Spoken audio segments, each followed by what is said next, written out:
Le mouvement Coexister, c'est un mouvement de jeunesse qui rassemble aujourd'hui 3000 membres dans 50 villes d'Europe, dont 45 en France. Ces membres ils sont accompagnés grâce à un maillage de 350 bénévoles qu'on forme, qu'on accompagne et qu'on suit. C'est notre principal métier, c'est d'être au service de ces bénévoles qui, eux, sont au service de nos membres. 12 salariés et 75 volontaires du service civique. Le budget global du mouvement Coexister, c'est à peu près 1 million d'euros par an pour faire vivre cette structure.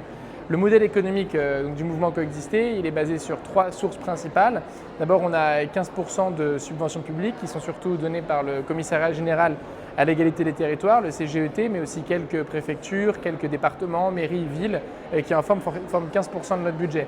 On a 30% d'autofinancement avec 5 leviers que je vais décrire ensuite et 50% de mécénat avec des grandes fondations d'entreprises qui soutiennent Coexister sur des parcours triennales, souvent avec des tickets à 100 000 euros et qui bout à bout font les 500 000 euros de ce 50% du budget global. Alors dans l'autofinancement de Coexister, on a d'abord comme première source d'autofinancement quelque chose qu'on ne vend pas, qui sont les dividendes de Convivencia, l'entreprise dont Coexister est actionnaire, qui est une entreprise sociale qui, elle, vend de la prestation en formation, conseil sur la laïcité et le vivre ensemble aux grandes entreprises. On a une boutique qui est lucrative, qui rapporte beaucoup sur les t-shirts, les sweats et les livres. On a un troisième levier qui est nos interventions en milieu scolaire.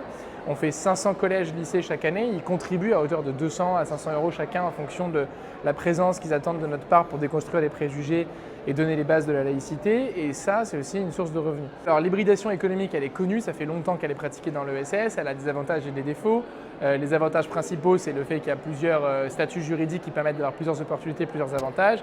Et le défaut, c'est qu'il y a l'usine à gaz. Ça fait plusieurs structures à gérer et que donc il y a un manque de concentration et aussi un manque de rassemblement des forces en cas de crise, parfois de croissance ou de financement. Et le fait d'avoir une 1901 et une SAS, c'est aussi hérité des deux inconvénients du modèle. Les inconvénients de la 1901, c'est qu'elle ne peut pas lever de fonds, c'est qu'elle est peu crédible pour facturer, c'est qu'elle est limitée dans sa facturation aussi à 60 000 euros par an. Et les inconvénients d'une SAS, c'est qu'elle ne peut pas mobiliser de bénévoles, qu'elle ne peut pas défiscaliser les dons et qu'elle ne peut pas partager ses ressources avec une non lucrative. Donc ce que moi je préconise en tant qu'enseignant à Sciences Po sur l'économie sociale et solidaire, c'est d'avoir un modèle juridique central qui permette une fiscalisation d'intérêt général, pas une fiscalisation d'intérêt personnel, c'est-à-dire une fiscalisation agressive, mais plutôt une fiscalisation où l'État reconnaît que l'entreprise sociale le seconde dans sa mission d'atteinte de l'intérêt général, et qu'en échange, l'État contrôle ces structures-là pour garantir qu'en tant qu'entreprise, elles sont extrêmement exigeantes sur la rémunération du capital, la gouvernance et l'impact social.